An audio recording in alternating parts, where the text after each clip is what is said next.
আউযু বিল্লাহি মিনাশ শাইতানির রাজিম বিসমিল্লাহির রহমানির রহিম নাহমাদুহু ওয়া নুসাল্লি আলা রাসূলিল কারীম আম্মা বাদ। দেশ এবং দেশের বাইরে যে যেখান থেকে আজকে আমাদের সাথে যুক্ত আছেন তাদের সকলকে জানাই আন্তরিক শুভেচ্ছা অভিনন্দন এবং সালাম। আসসালামু আলাইকুম ওয়া রাহমাতুল্লাহি ওয়া বারাকাতুহু। কেমন আছেন সবাই? আশা করি আল্লাহর অশেষ রহমতে সবাই ভালো আছেন।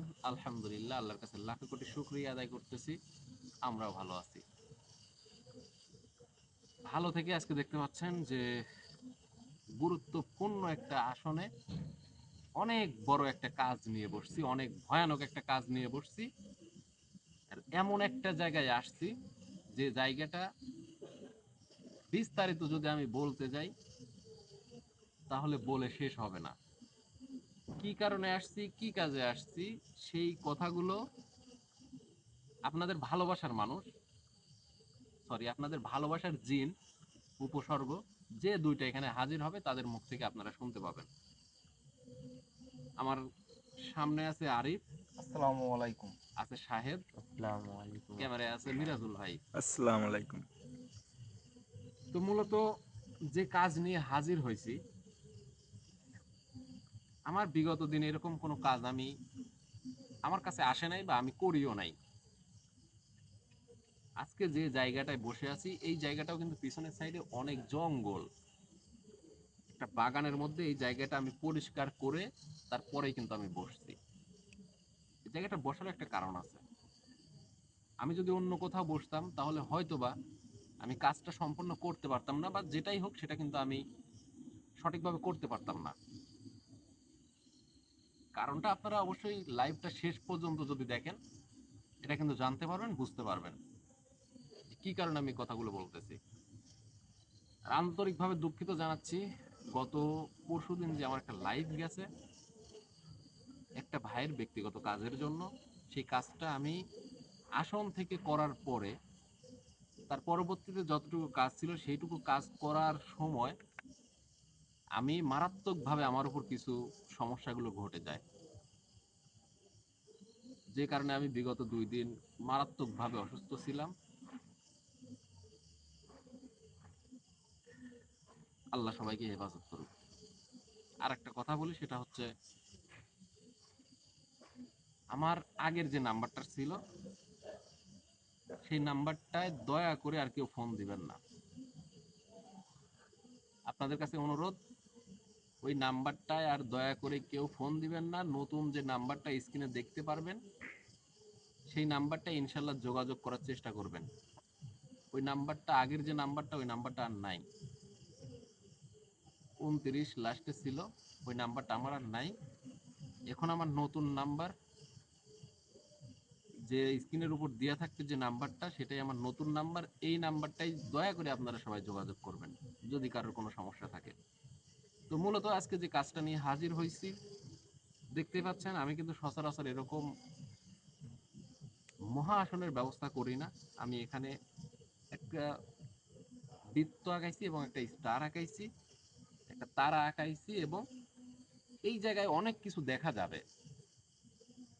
এটা কিন্তু আমি আপনি দেখতে পারবো না, এটা দেখতে পারবে এখানে যে উপসর্গগুলো উপস্থিত থাকবে তারাই শুধু দেখতে পারবে।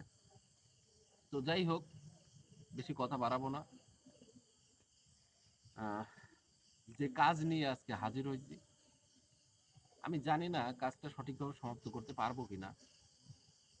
আমি এখানে আসছি মোটামুটি জোহরের নামাজের পর, এই গ্রামটার মধ্যে আসছি, এবং এই গ্রামটা আমি যে যে জায়গায় সমস্যাগুলো, সেই জায়গাগুলো আমি কিন্তু খুঁজে খুঁজে ঘুরে ঘুরে দেখছি।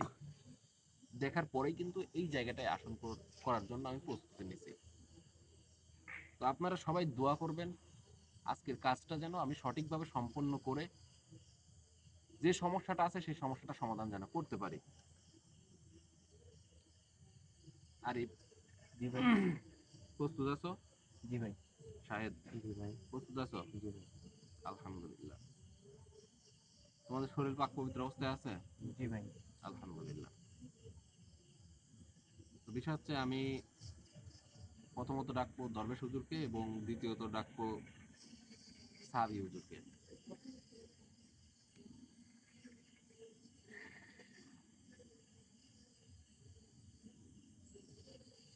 আল্লাহু আকবার।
আসসালামু আলাইকুম ওয়া রাহমাতুল্লাহি ওয়া বারাকাতুহু। ওয়ালাইকুম আসসালাম। হুজুর কেমন আছেন? আলহামদুলিল্লাহ ভালো আছি বাবা, তুই কেমন আছিস? আলহামদুলিল্লাহ ভালো আছি।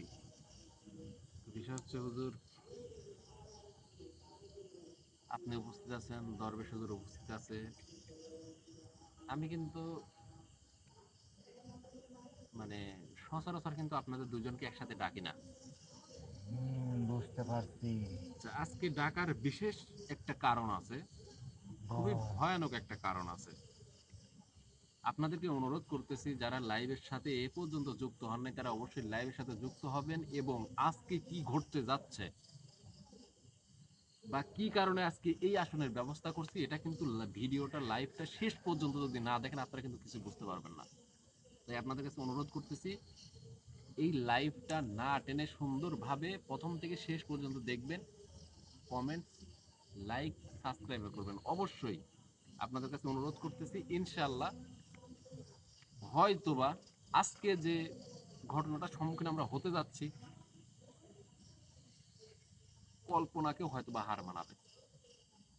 আমার সামনে দেখতে পাচ্ছেন, আমার ডান সাইডে আছে দরবেশ হুজুর, সাহাবী হুজুর, এবং বাম সাইডে আছে কিন্তু দরবেশ হুজুর।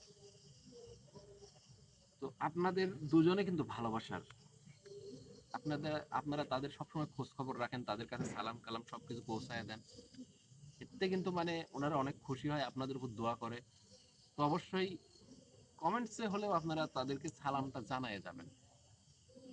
তো হুজুর, আমি আপনার কাছে সর্বপ্রথম যে প্রশ্নটা করব সেটা হচ্ছে, আজকে এই জায়গায় এই আসনটা করার কারণ কিন্তু একটা আছে।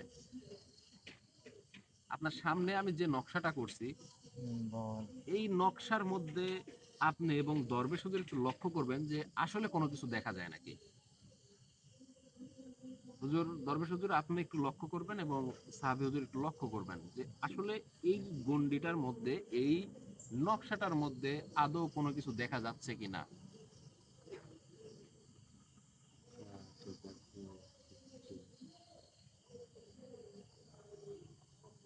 এবং আমি এই জায়গাতে, এই গ্রামের মধ্যে, এই গ্রামটা কিন্তু একদম প্রত্যন্ত অঞ্চল। এখানে মানে এ পর্যন্ত সভ্যতা বলতে যে মানে সভ্যতার যে কথাগুলো বলে, রাত সন্ধ্যার পর থেকে কিন্তু গাড়ি যোগে এখানে আর আসা যায় না। হাফিজ, জি হুজুর।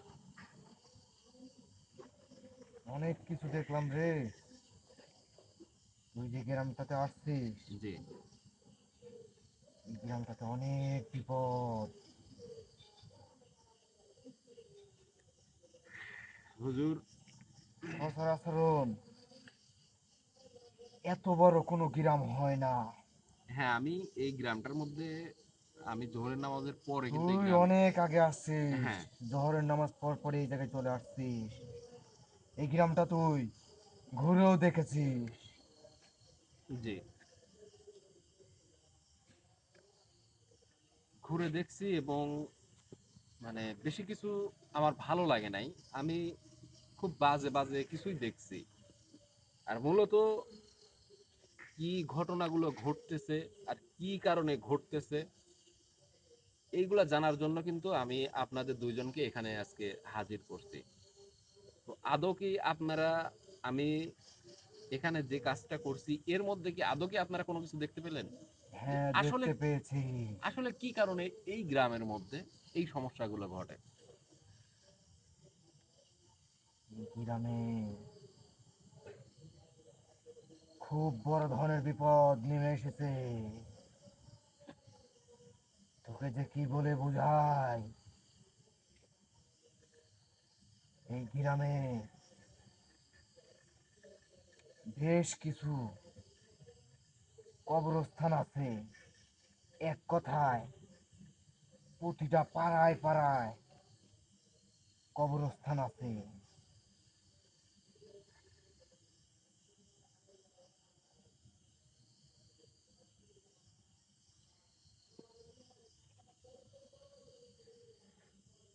আমি কারণবশত গ্রামের নামটা উল্লেখ করতে পারবো, কিন্তু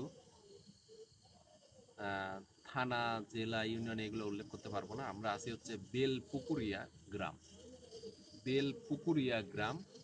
আপনারা গ্রামের নামটা মানে শুনতেছেন, এটা ভালো, কিন্তু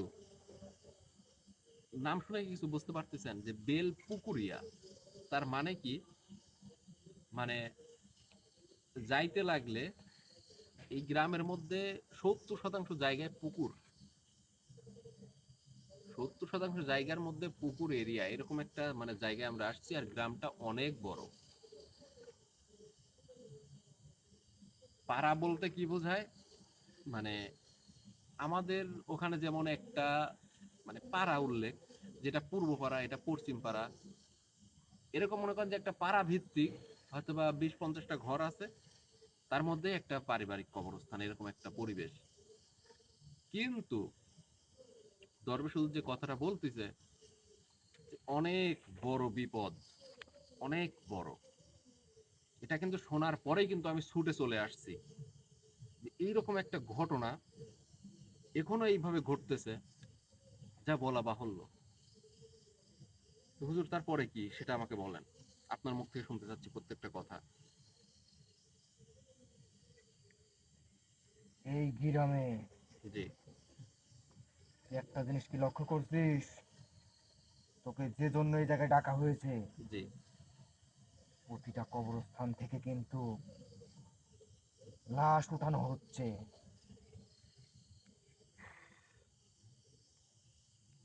হুজুর মূলত আমাকে ডাকছেই এই কারণে যে হাফিজ ভাই, আমাদের গ্রামের মধ্যে যে কয়টা কবরস্থান আছে, প্রত্যেকটা কবরস্থান থেকে লাশ তোলা হচ্ছে।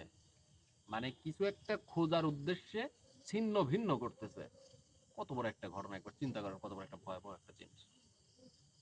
এটা শোনার পরে না এসে কি থাকা যায়? মরার পরেও যদি শান্তি না পাই। হুজুর তারপর? তাদেরকে কিন্তু ঠিকই কিন্তু ইসলামের শরীয়তে জানাজা করে কিন্তু তাদেরকে কিন্তু দাফন করা হচ্ছে। হ্যাঁ, অবশ্যই। তারপরও এই গ্রামে তারা লাশ উঠাচ্ছে। হ্যাঁ। কিন্তু কারা উঠাচ্ছে তুই কি এটা কি দেখতে পাইছিস? হ্যাঁ। না, আমি ওইভাবে দেখতে পাই নাই হুজুর। পাস নাই? তাহলে শোন, এই গ্রামের ভিতর বেশ কিছু তান্ত্রিক আছে। জি। আর এই তান্ত্রিকের সর্দার অর্থাৎ মহাতান্ত্রিক একজন, আর একজনের আন্ডারে 100টা জিন তান্ত্রিক এই কাজগুলা করতেছে। সব মিলায় 101টা তান্ত্রিক, একটি মানুষ তান্ত্রিক, আর 100টা জিন তান্ত্রিক এই লাশগুলা উঠাচ্ছে।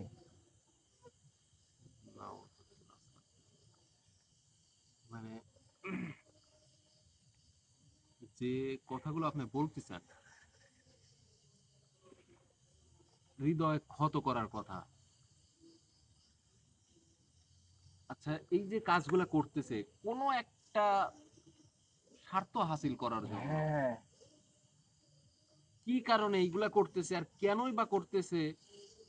আর কি এমন তাদের প্রয়োজন যেটার জন্য এটা প্রতিনিয়ত করে যাচ্ছে? শোন, তুই যে জায়গাটাতে আসছিস, এই গ্রাম থেকে প্রায় 3 কিলোমিটার দূরে জি। একটি বাজার অথবা হাট বলে। হ্যাঁ, আমি ওই দিক দিয়ে আসছি হুজুর। সেই হাটে একটি ছেলে যায়, যাওয়ার পরে সে একটি মাছ কিনে। সে মাছটা কিন্তু এই যেন তেন মাছ না, সেই মাছটি হলো ইলিশ মাছ। আর তোকে একটা কথা বলি, তুই যখন এই গ্রামে আসিস, একটি গাছ দেখতে পাইছিস রাস্তার মাঝখানে? হ্যাঁ, আমি গাছটা দেখছি। গাছটা তোর কাছে কেমন লাগছে? গাছটা মনে হয় আমার কাছে মনে হয়েছে প্রায় 1-150 বছর পুরাতন গাছ, বট গাছ যেটাকে বলে। সেখানে নেমে গেছে, মানে গাছের উপর থেকে ঝুল নেমে আসছে, মনে হচ্ছে যে কি বলে ওইগুলারে, মানে বট নেমে আসছে, একদম মাটির সাথে ঠেকে আছে। ওই গাছটার মধ্যে তুই কি কোনো আশপাশ পাস নাই? হুজুর, আমি আসার সময় ওখানে খুব মারাত্মকভাবে কিছু বাজে গন্ধ লাগছে আমার কাছে, কিন্তু আমি আভাস পাইছি, মানে মোটামুটি টার্গেট করছি যে ওখানে কিছু একটা থাকে। কিছু একটা থাকে। এ এন তেন জিনিস না রে বাবা, খুব ভয়ঙ্কর, খুবই শক্তিশালী। ওই ছেলেটা ওই হাট থেকে মাছ কিনে বাড়ি ফিরতে ফিরতে অনেক রাত হয়ে যায়। এই অঞ্চলে দিনের ভাগেই কোনো গাড়ি ঘোড়া চলাফেরা করে না, আর রাত হলে তো পাওয়াই যায় না। ওই ছেলেটা হাট থেকে পায়ে হেঁটে বাড়ি ফিরতেছিল, অনেক রাত হয়ে যায়। সেই রাতটা ছিল অমাবস্যার রাত। অমাবস্যা পূর্ণিমার রাত ছিল ওই রাতটা। যখন ওই গাছের কাছে আসে, ওই ছেলেটাকে ছিন্ন বিচ্ছিন্ন করে খেয়ে ফেলে, এমন হাল করে যা তোকে বলে বোঝাতে পারবো না রে বাবা। 2 দিন পরে ওই ছেলেটার লাশ উদ্ধার করে এলাকাবাসী। মিরাজুল ভাই, জি ভাই। মানে কথাগুলো কি আপনি শুনতে পাচ্ছেন? জি ভাই। আমি কিন্তু অনেক আগে, মানে গল্পতে শুনছিলাম, কোন একজন গল্প করছিল যে আগে, মানে আমি গ্রামের মধ্যে আসছি, আগে মানে এরকম হতো, ঠিক আছে, যে ল্যাম্পো নিয়ে বা বাতি নিয়ে বা হারিকেন নিয়ে বাজার থেকে কিন্তু রাত করে বাড়ি ফিরে। জি এটা ভাই। হয়তো বা অনেক আগেরকার কথা বা অনেক আগেরকার কাহিনী, তো যেটাই হোক, মানে এটাই আমার কাছে মানে একটা অকল্পনীয়, মানে কিচ্ছা বা কাহিনী এরকম কিন্তু আমার কাছে লাগতেছে। আপনার কাছে কেমন হ্যাঁ, লাগতেছে? এইরকমই মনে হচ্ছে, মানে দাদা দাদিরা এরকম ধরনের আর কি গল্প করছে যে আগে এরকম হতো। মানে আমি গাও যদিও শিংড়ি আসলে উঠছে। মানে গল্প, মানে আগে কিন্তু গল্প শুনতাম, হাফেজ, কিন্তু এটা কিন্তু মানে আমি বাস্তবে কিন্তু তোর উপলব্ধি কাছে করতে পারতেছি। জি ভাই। এটা গল্প হলেও এটাই বাস্তব। আর সামনে যা ঘটেছে এগুলো শুনলে এদের প্রত্যেকের শরীরের লোম দাঁড়িয়ে যাবে। তোর জীবনে এমন ঘটনার সম্মুখীন তো হতে পারিস নাই, বাস্তব যেটা সেটাই ঘটতেছে। যদি বাস্তব না ঘটলে তো আর আমাকে এখানে ডাকতো না মিরাজুল ভাই। জি ভাই। আসলে কি ডাকতো আমাকে? জি না। মানে এনারা কিন্তু প্রতিদিন এক একটা কাজের সাক্ষী হচ্ছে, জি।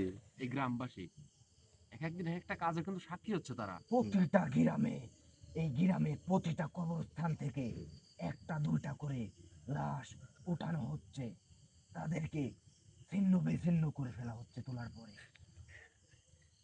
এই যে কাজগুলা করতেছে হুজুর, তারপরে কি, মানে ওই ছেলেটা 2 দিন পর পাওয়া যায়, তারপরে কি? তাকে ইসলামের শরীয়তে তার লাশটি দাফন করা হয় একটি কবরস্থানে। দরবেশ হুজুর বললো যে সেই রাতটা ছিল অমাবস্যার রাত। অমাবস্যা পূর্ণিমার রাত ছিল। ওই রাতেই ওই ছেলেটাকে ওই তান্ত্রিক শয়তান খারাপ জিনগুলা ওকে ছিন্ন বিচ্ছিন্ন করে খেয়ে ফেলে। মানে হুজুর, মানে সবকিছু কেমন যেন মিলে যাচ্ছে, যে অমাবস্যার রাত, ইলিশ মাছ, তারপরে ওই ছেলে, মানে কেমন যেন সবকিছু মিলায় যাচ্ছে মিরাজুল ভাই। জি ভাই। মানে আমার কাছে অন্যরকম লাগতেছে, কিন্তু আমি মানে অন্যরকম ভাবে ভাবতেছি। এটা আপনি বুঝতে পারতেছেন নাকি হুজুর? তারপরে মানে ওনাকে দাফন টাফন করা হলো, তারপরে ওকে দাফন করার পরে ওই ছেলে লাশটা খুঁজতেছে, ওই তান্ত্রিক জিনগুলা আর এই জিনগুলাকে আরেক যে তান্ত্রিক জিন, মানে তান্ত্রিক মানুষ, এদেরকে পাঠাইছে, এরাই কিন্তু এই কবরস্থান থেকে লাশ খুঁজতেছে। আর এই ছেলের লাশটা এই পর্যন্ত কিন্তু পায় নাই।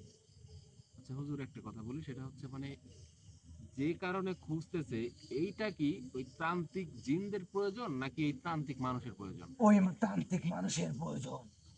আচ্ছা, ঠিক আছে।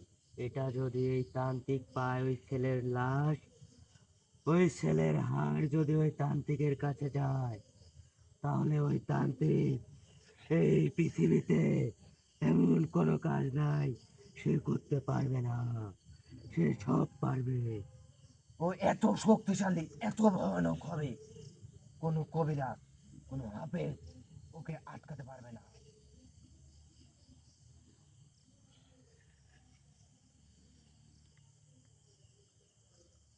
আচ্ছা, আমার জানা মতে হুজুর, আমি এখানে আসার পরে যে যে কবরস্থানে এই ঘটনাগুলো ঘটছে, আমি প্রত্যেকটা স্থানে কিন্তু গেছি।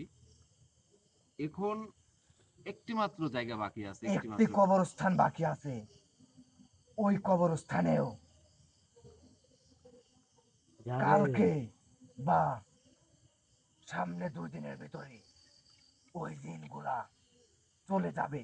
আর যদি ওই ছেলের লাশের ওই হাড্ডি গুলা যদি পেয়ে যায়, ওই তান্ত্রিককে যদি এগুলা দিয়ে দেয়, ও এত শক্তিশালী, এত শক্তিশালী হয়ে যাবে যা ধারণার বাইরে। কোনো কবিরাজ, কোনো তান্ত্রিক, কেউ, হাফেজও পারবে না। যত বড় হাফেজ কেন না আসুক, ওকে আটকাতে পারবে না। ও এই দুনিয়ার বুকে এমন কোনো কাজ নাই যে ও করতে পারবে না, সব কিছু করতে পারবে।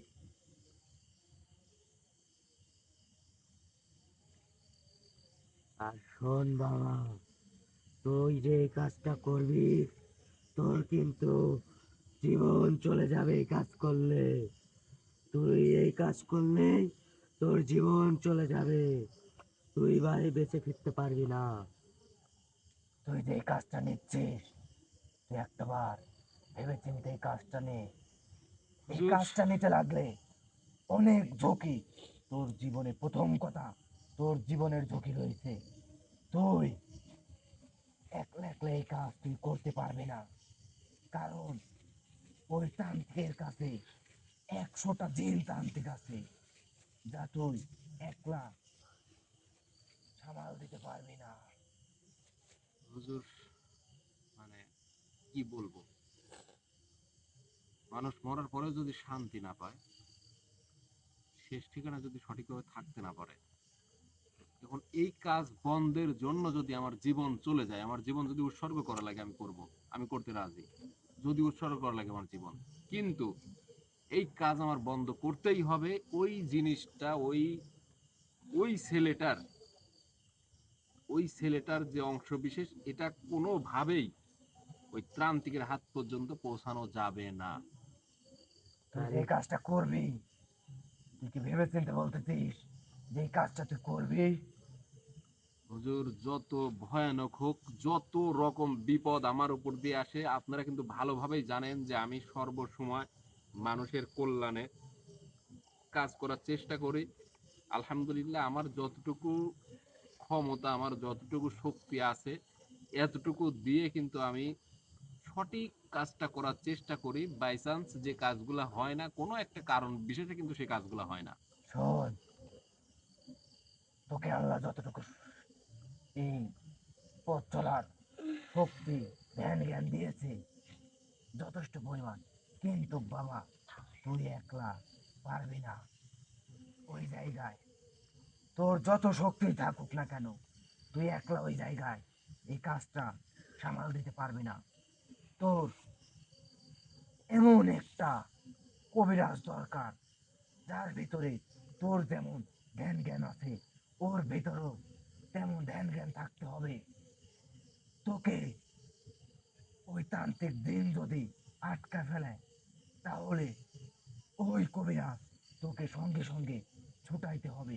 যদি না ছুটাইতে পারে, তাহলে কিন্তু তোর মৃত্যু অবধারিত, কেউ বাঁচাতে পারবে না তোকে।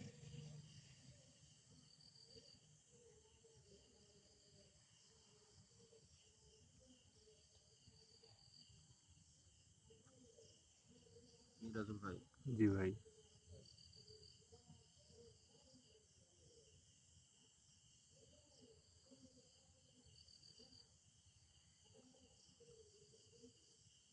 কি করবো ভাই? যাই করেন ভাই, একটু চিন্তা ভাবনা করে ভালো করে বুঝে শুনে তারপরে সিদ্ধান্ত নেবেন ভাই। যে কথা বলতেছে আসলে তো যদি জীবনের রিস্ক থাকি যায় তাহলে তো অনেক চিন্তা ভাবনার বিষয় আছে। ভাই যে ঘটনাগুলো ঘটছে, যে ঘটনাগুলো ঘটতেছে, সেটিও মারাত্মক ঘটনা ভাই। সেই ঘটনাগুলো কি আসলে স্বাভাবিক ঘটনা? জি না ভাই। হাফিজ, ঘটনাগুলো ঘটতেছে স্বাভাবিক না, কিন্তু একটা জিনিস তুই মনে রাখবি, যদি ওই তান্ত্রিক ওই ছেলের লাশ যদি উদ্ধার করে ফেলে, 3 দিন সময় তোর হাতে। এই 3 দিনের ভিতর তুই যদি এই কাজটা নিস, তোকে আটকাইতে হবে। এই কারণ 3 দিনের ভিতর যদি তুই আটকাতে না পারিস, ও যদি ওই ছেলের ওই লাশের ওই হাড্ডিগুলা পেয়ে যায়, ও এত শক্তিশালী হয়ে যাবে, ওই 100টা তান্ত্রিক জিন ওর সমান শক্তি পাবে না, কিন্তু ওরাও ভয়াবহ শক্তির অধিকারী হয়ে যাবে। আর ওরা এই দেশের এমন এমন জায়গায় মনে কর যে ওরা চলে যাবে, এমন এমন ক্ষতি করবে, তোরা কেউ ওদেরকে আটকাতে পারবি না। কারণ তুই তো ভালো একজনকে করে আটকাতে জানিস। লাগলে আর একজন ওই জায়গায় চলে আসবে, এসে যে কবিরাজ হোক, যে তান্ত্রিক হোক, যে হুজুর হাফেজ হোক, তাদেরকে জীবনের ঝুঁকিতে পড়তেই হবে। কারণটা কিন্তু হাফিজ, তুই ভালো করেই জানিস তান্ত্রিকরা কিন্তু ভালো হয় না। আর তুই যে তান্ত্রিক গুলার সম্মুখ হয়েছিস এতদিন, তারা কিন্তু ভালো না। আর তান্ত্রিক মোটেই ভালো হয় না। তান্ত্রিক অনেক বাদে, অনেক খারাপ, অনেক খারাপ হয়ে থাকে।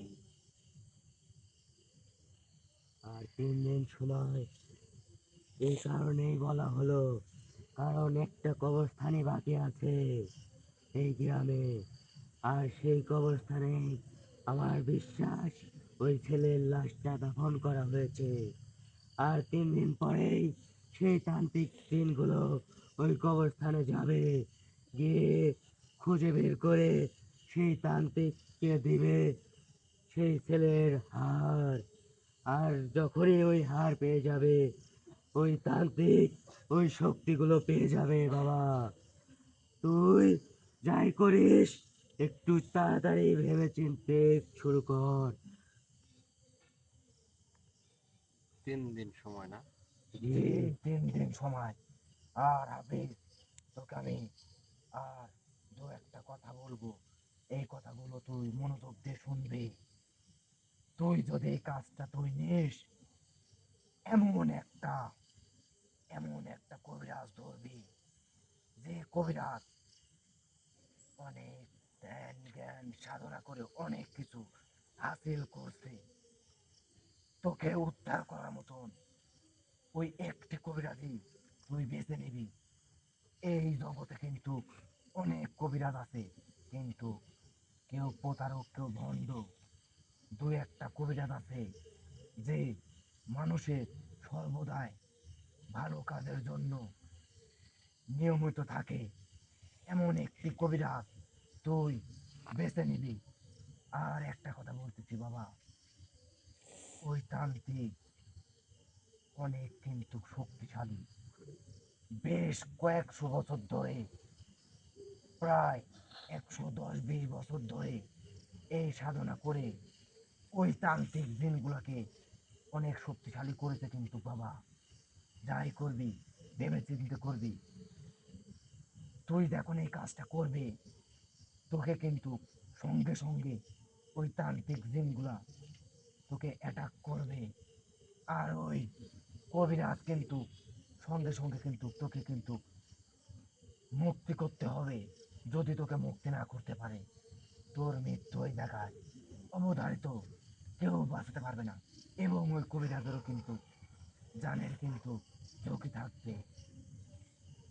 এই বলে আমার কথা আমি শেষ করছি। এখন তুই যা করবি ভেবে চিন্তা করবি বাবা।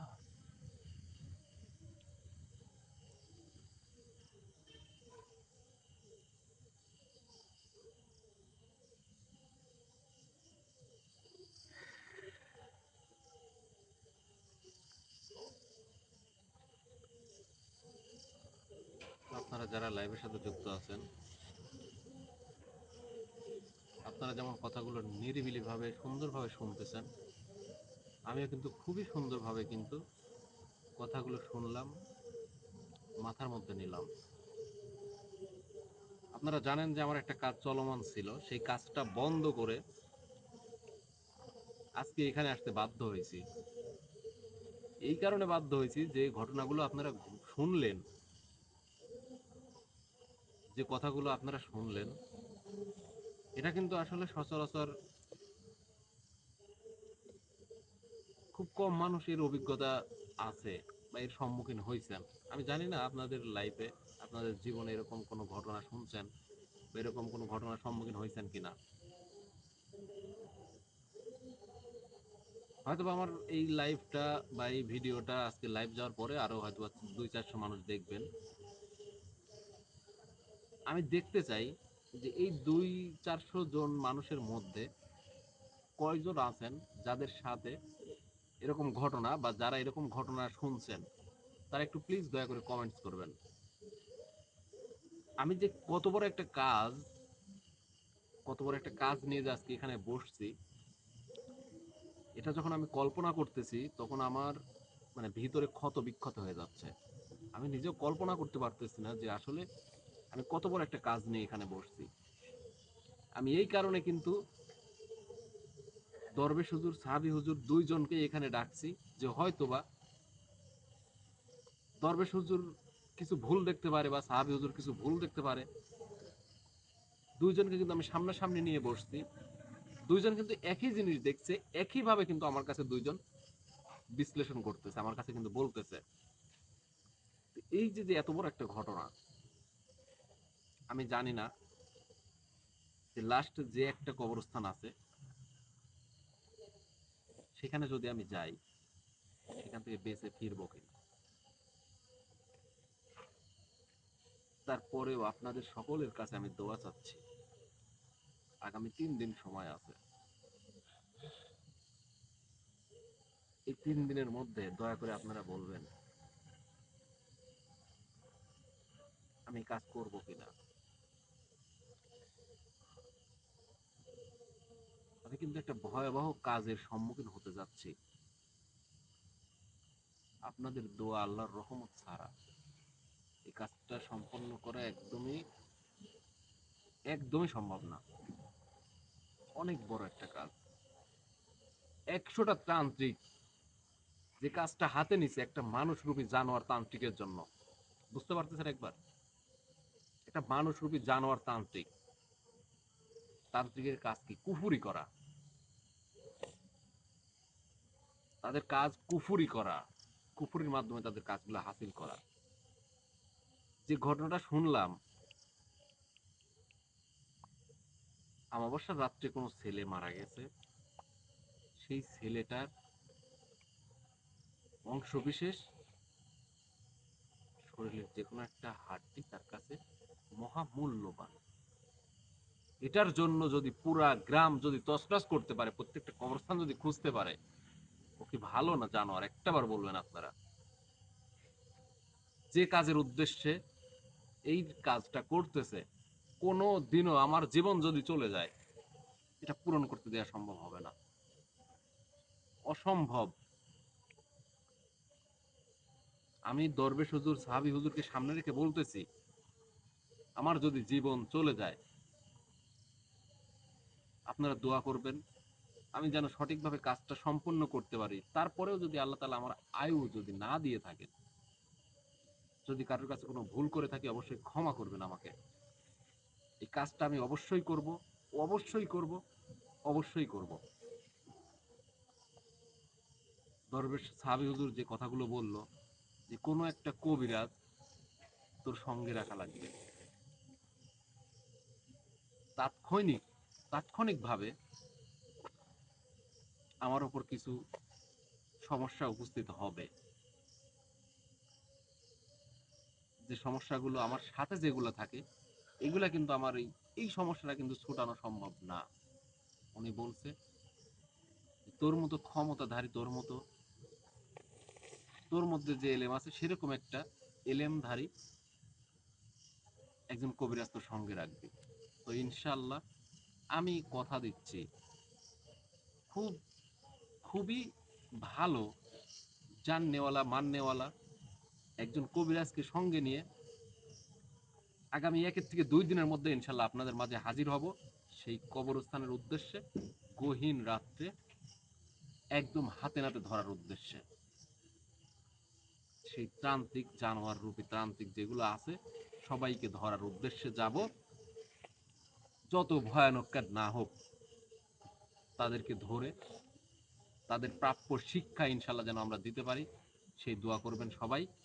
সেই পর্যন্ত সবাই ভালো থাকবেন, সুস্থ থাকবেন। ইনশাল্লাহ আপনাদের কাছে বলে গেলাম, অবশ্যই আমরা এই কাজের সম্মুখীন সরাসরি হব। ভালো থাকবেন সবাই, বিদায় নিচ্ছি আজকের মতো। আসসালামু আলাইকুম ওয়া রাহমাতুল্লাহি ওয়া বারাকাতুহু।